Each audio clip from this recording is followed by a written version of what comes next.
구약 성경의 사사기가 사사들의 시기에 이스라엘의 국가적인 이야기를 다루고 있다면 룻기는 사사들의 시기에 흉년을 만나 모압으로 이사를 했다가 더 큰 인생의 흉년을 만나 베들레헴으로 돌아오는 나오미의 가정의 이야기를 다루고 있습니다. 성경 중에 이렇게 개인의 한 가정의 이야기가 기록되어 있다는 것은 놀라운 일입니다. 어떻게 한 가정의 이야기가 성경이 되어 있는 것일까요? 룻기는 하나님께 돌아오는 사람에게 베풀어 주시는 놀라운 하나님의 은혜를 이야기하고 있습니다. 오늘 룻기를 통해서 우리에게 주시는 말씀은 무엇일까요? 첫째로 우리에게 인생의 흉년이 다가오는 이유가 있다는 것입니다. 룻기 1장 1절에 보면 사사들이 치리하던 때에 그 땅에 흉년이 드니라. 유다 베들레헴의 한 사람이 그의 아내와 두 아들을 데리고 모압 지방에 가서 거류하였는데 라고 말하고 있습니다. 본문에 보면 베들레헴에 흉년이 들었다고 말합니다. 흉년은 하나님이 사람들에게 보내는 신호입니다. 이스라엘 백성들에게 늦은 비, 이른 비가 내리지 않고 이슬이 내리지 않아서 흉년이 들었다는 것은 이스라엘에 단순히 농사가 잘 되지 않는다는 이야기가 아닙니다. 이스라엘 백성들과 하나님의 관계에서 뭔가 문제가 생겼다는 의미입니다. 그때가 하나님께 돌아와 기도할 때요, 하나님께 회개할 때인 것입니다. 둘째로 문제를 만날 때가 하나님께 돌아갈 때입니다. 사람들은 흉년을 만나면 하나님께 나아가 회개하고 기도하거나 단순히 흉년을 피하여 흉년이 없는 곳으로 도망을 하는 두 가지의 선택을 합니다. 대부분의 사람들은 회개하고 하나님을 의지하는 것이 아니라 흉년을 피하여 도망을 한 것을 볼 수 있습니다. 오늘 룻기의 엘리멜렉도 아내 나오미와 두 아들을 데리고 흉년을 피하여 모압으로 내려갔습니다. 우리는 우리에게 인생의 흉년이 다가올 때 단순히 흉년을 피하여 도망하는 것이 아니라 그때가 하나님께 회개하고 돌아갈 때라는 사실을 알고 하나님께 돌아가야 합니다. 결국 흉년을 피하여 모압으로 내려갔다가 어떤 이유인지 성경은 자세히 이야기하고 있지 않지만 나오미의 남편 엘리멜렉도 세상을 떠나고 두 아들도 세상을 떠났습니다. 단순히 흉년만 피하여 도망가면 될 줄 알았는데 도망간 곳엔 더 큰 인생의 흉년이 기다리고 있었던 것입니다. 오늘 우리는 문제를 만날 때 그때가 자신의 삶을 돌아보고 하나님을 의지하고 하나님께 돌이킬 때라는 사실을 알아야 합니다. 하나님께 회개하고 돌아올 때 하나님은 우리의 삶에 다가온 흉년의 문제를 해결해 주시고 살 길을 열어주시는 것입니다.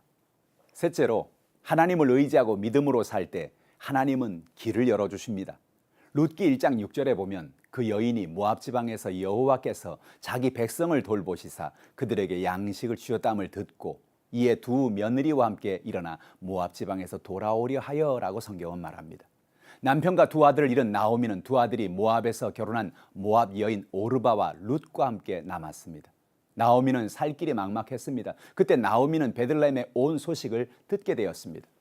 하나님이 그의 백성들을 돌보시사 그들에게 양식을 주셨다는 것입니다.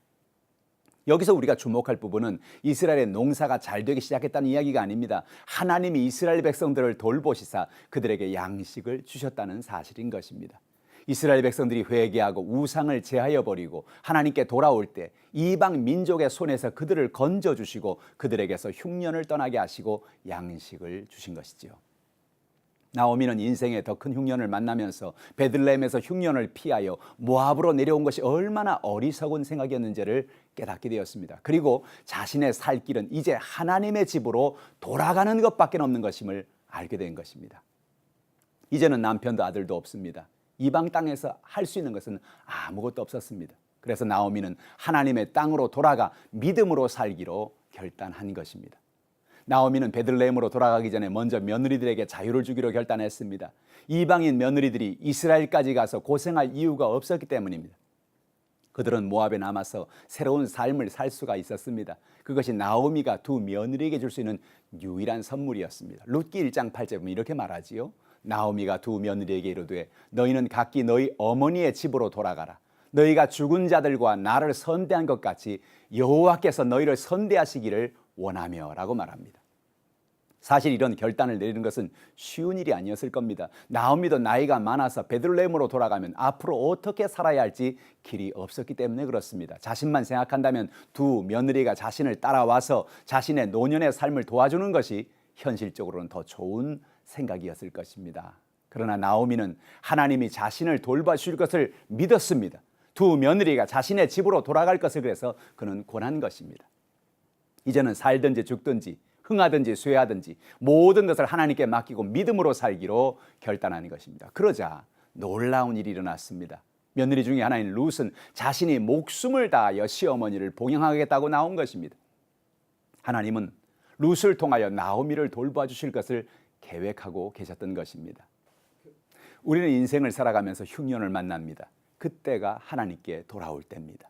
하나님을 의지하고 믿음으로 나가는 여러분 되기를 주님의 이름으로 축원합니다.